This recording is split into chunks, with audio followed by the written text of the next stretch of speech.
Now, all weekend, families across the country are getting together to celebrate some holiday traditions, but that might not be the case for everybody. To share some coping strategies for those spending Thanksgiving alone, I'm joined by mental health and social services expert Calissa Ngozi. Calissa, thank you very much for joining us. Yes, thank you for having me. What makes this time of year difficult for some people? Well, I think that everybody likes to be around people. Like, we are meant to do life together. But if you're in a circumstance where maybe you don't have family or friends that can join you for holidays such as Thanksgiving, then it can definitely negatively affect your mental health. So I think what's important is to try and reframe that narrative and find the positive parts of it. And how do you do that? What do you recommend?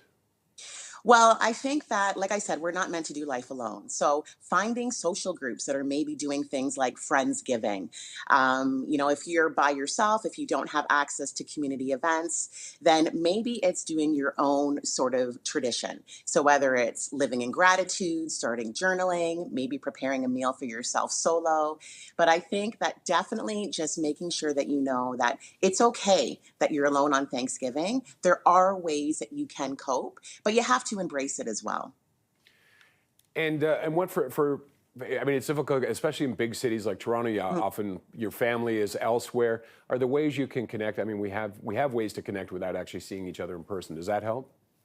Oh, absolutely. I mean, we can connect on Zoom, on FaceTime, but I think it's also important to note that sometimes the holidays can not be a great space for us to be with family.